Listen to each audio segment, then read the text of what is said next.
What is going on, YouTube? It's your boy Omar back again, and as promised at the end of my last video, today's video is fantasy football related. What is today? Let's see. Today is July 22nd, so we are less than a month away from the preseason and just a little over a month from the NFL season. It is getting close. I'm super excited. But let's get right into it, and as you can see by the title of this video, today I'm going to discuss a little bit of draft strategy in terms of where you should look to draft each position. So if you're a little bit unclear as to what I'm talking about, basically running back. Where should I look to get a running back? Where should I look to get a quarterback? Early or late? You know, that type of thing. So yes, I'm rocking the Brazil jersey today. I'm not a Brazil fan or anything, just like the jersey. Anyway, so let's start at the top, and let's start with quarterback. And you probably, if you watched my first fantasy football video and heard me rave about how Marcus Mariota is such a great player, ranked so low, you probably have an idea as to where I'm going with this, and you are right. Quarterback, to me, is a weight position. I usually go with that, and last season, for some reason, I decided, hey, let me go big at quarterback. I just don't want to worry about that position this year. Went for Cam Newton and was left worrying about that position all year when Cam Newton flopped. And that was just terrible for my fantasy team. It probably, if I waited on a quarterback, I probably would have won the championship. Instead, lost in the semifinals. So, although that seemed like the right move, and although it was a little bit unlucky, obviously Cam Newton was QB1 last year rankings-wise, and this year it's Aaron Rodgers. I'm not saying Aaron Rodgers is going to flop. I'm just saying it's worth waiting. Now, I'm going to pull up right now, really quickly, the rankings right now in fantasy football. And I'm just using ESPN because that's what our league is. We're on ESPN. I'm going to pull up standard rankings because I'm not here to discuss PPR today, although if you're doing PPR, it doesn't make a difference for quarterbacks. And I'm going to explain to you the type of quarterbacks you could be getting on the low. I mean the low. Let's get into it here. So, quarterback 12. If you we're around quarterback 10 to 12 here. So these are players in the hundreds. You got Derek Carr. You got Jameis Winston at 12. Derek Carr at 10. These are quarterback rankings. Ben Roethlisberger at 11.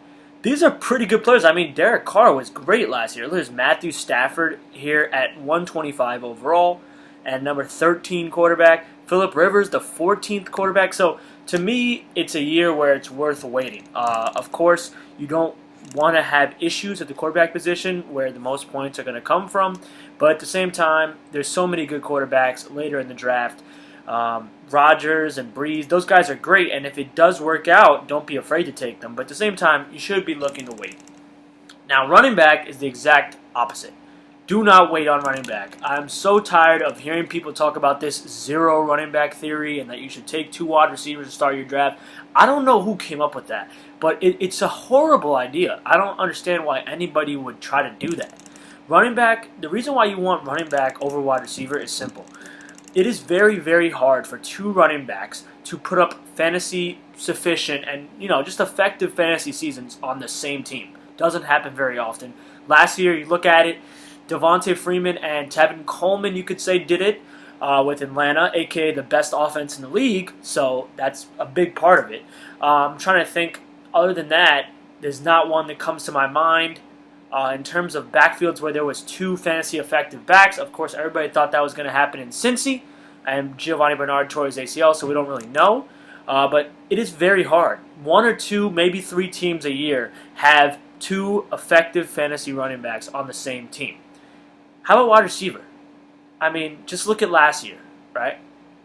Jordy Nelson, effective. Devontae Adams, sleeper, effective. Let's go to a different team here, the Falcons, who have the number 1 offense. Jesus, how many pass catchers did they have that were effective? Even Taylor Gabriel caught on. Julio Jones was the top 3 receiver in the league. This year, you're looking at things like Odell Beckham, Brandon Marshall.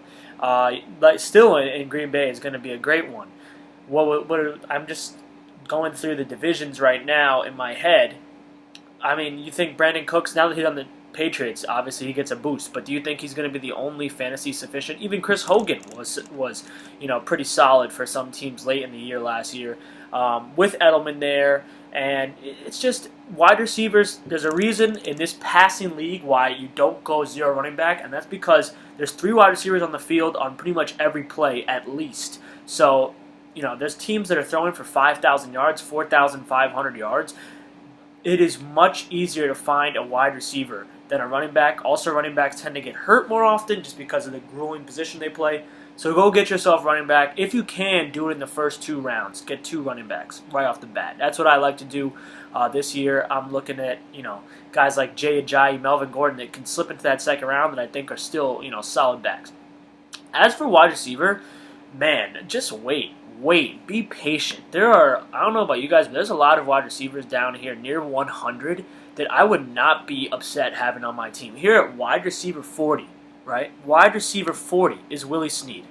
If you guys remember who Willie Snead is that kind of ugly-looking guy on the Saints, who now, although Michael Thomas is still the main guy there, this is Drew Brees. This is a guy that has led the NFL in passing yards 7 times and has thrown for 5,000 yards, I believe, 5 times. They have Michael Thomas. They have Willie Snead as their number 2. Those 2 guys are going to be top 20. It's just the way that offense is, the way that they pass the ball.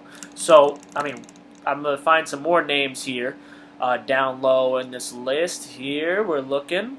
Willie Snead I already talked about. Rashard Matthews, who was solid last year for Tennessee, is at wide receiver 37. Martavis Bryant, Kelvin Benjamin, Stephon Diggs, even Jamison Crowder's not bad. And these are all guys that are really late. We're talking about 5th, 6th, 7th, even 8th round picks that I personally would not be upset having one of them as my wide receiver 2 or 3. So you want to get a top flight wide receiver, but after that, to me, the plan is to wait. That's the move. Tight end. That's where this year, I'm going to be going a little bit earlier than usual. Last year, I took a flyer on a bum by the name of Virgil Green, who, no offense to Virgil Green, but he just doesn't work for fantasy. He's just a blocker. It's just what he is. So that sucked, and it did not work out, even though I thought, I might get cute and get my tight end in the last round or maybe make a pickup. Didn't work. Don't try that. Tight end is a really tough position to find.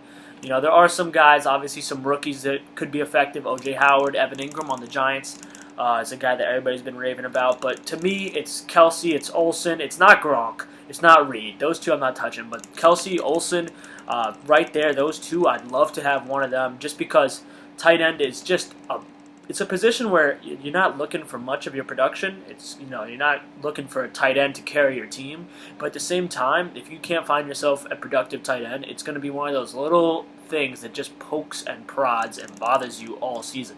So for me, I'm going to make sure, or at least try to make sure, that I'm set at tight end. And then we get into the defense and the kicker. The kicker I'm not going to discuss because, draft a kicker in the second to last or last round. But this year, I'm doing something different at defense. I just want to share with you guys. I think, everybody should do it, really. I think it's a good strategic play. In my mock drafts, I've been seeing teams, defensive teams go in the 8th, 9th round. So that's about halfway through the draft. I just told you about Willie Snead, who is a player who might very well put up 1,000 yards and, over 5 touchdowns as a receiver. And he could go in the 8th round, but instead people are taking defenses. To me, that's ridiculous, and what I'm going to do this year, as I did last season, but did not, I didn't draft this way, I'm just going to stream. Streaming is what has worked. It doesn't let you waste a pick. You can take a defense that's, playing the Browns or someone in the first week in the 15th, 16th round, and then, go from there each and every week. So long as you don't have to pay for acquisitions or anything in your league, it's the way to go. You don't want to burden yourself to a defense, especially one that you drafted super high. To me, it doesn't make any sense this year. Go with the flow. Who are the Browns playing? Who are the Jets playing? There's plenty of bad teams to pick on, and that's where I'm going to go on defense, so I'm not going to be wasting a pick on defense. I'm probably going to take my defense in the second to last or last round. So that's pretty much it. Quick summation. Wait on quarterback this year. Wait on wide receiver. Pounce on running backs and tight ends, especially the 2, Greg Olsen and Travis Kelce, that I really like. And stream your defenses. It can be very effective for you. That's all I have for today's video. Hope you guys enjoyed, and I will be back with another fantasy video at some point. Not exactly sure when or what I'll be doing, but until then, see you guys later.